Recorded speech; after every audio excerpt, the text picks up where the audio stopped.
ചുരുങ്ങിയ കാലം കൊണ്ട് മലയാളി പ്രേക്ഷകരുടെ മനസ്സിൽ ഇടം നേടിയ യുവ ചലച്ചിത്ര താരമാണ് ടൊവിനോ തോമസ്. ഇല്ലിക്കൽ തോമസിന്റെയും ഷീല തോമസിന്റെയും ഇളയ മകനായി ഇരിഞ്ഞാലക്കുടയിലാണ് ടൊവിനോ ജനിച്ചത്. ഒരു നടൻ എന്നതിൽ കവിഞ്ഞ് സമൂഹത്തിൽ നടക്കുന്ന പ്രശ്നങ്ങളിലും താരം പ്രതികരിക്കാറുണ്ട്. സമീപകാലത്ത് നടന്ന പല വിഷയങ്ങളിലും തന്റെ ഇടപെടലുകൾ കൊണ്ട് താരം ശ്രദ്ധേയനായിരുന്നു. അസഹിഷ്ണുതയ്ക്കെതിരെ തെരുവ് നാടകം കളിച്ച് പ്രതിഷേധിച്ച നടൻ അലൻസിയർക്ക് പരസ്യ പിന്തുണ പ്രഖ്യാപിച്ച ആദ്യ നടന്മാരിൽ ഒരാൾ കൂടിയാണ് ടൊവിനോ. തീവ്രം എന്ന ചിത്രത്തിനു വേണ്ടി സഹസംവിധായകനായി പ്രവർത്തിച്ചുകൊണ്ടാണ് ചലച്ചിത്ര രംഗത്തേക്ക് കടന്നു വരുന്നത്. മോഡലിംഗ്, പരസ്യചിത്രം എന്നീ രംഗത്തു നിന്നുമാണ് താരം ചലച്ചിത്ര രംഗത്തേക്ക് കടന്നു വരുന്നത്. 2012 പുറത്തിറങ്ങിയ പ്രഭുവിന്റെ മക്കൾ എന്ന ചിത്രത്തിലൂടെയായിരുന്നു അഭിനേതാവായുള്ള അരങ്ങേറ്റം. ചിത്രത്തിൽ ചെഗുവേര സുരേന്ദ്രൻ എന്ന കഥാപാത്രത്തെയാണ് അവതരിപ്പിച്ചത്.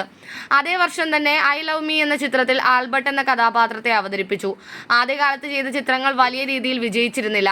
എന്നാൽ നടൻ എന്ന നിലയിൽ അഭിനയിച്ച ചിത്രങ്ങളെല്ലാം തിയേറ്ററുകളിൽ നിന്നും മികച്ച വിജയമാണ് നേടിയത്. കഥാപാത്രങ്ങളുടെ വലിപ്പമോ പ്രാധാന്യമോ നോക്കാതെ തന്റെ അഭിനയം മികച്ചതാക്കാൻ ടൊവിനോ ശ്രദ്ധിച്ചു.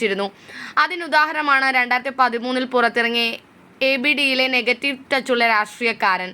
അതേ വർഷം തന്നെ കൂതറ, യൂട്യൂബ്, ബ്രൂട്ടസ്, ഒന്നാം ലോക മഹായുദ്ധം എന്നീ ചിത്രങ്ങളിലും അഭിനയിച്ചു.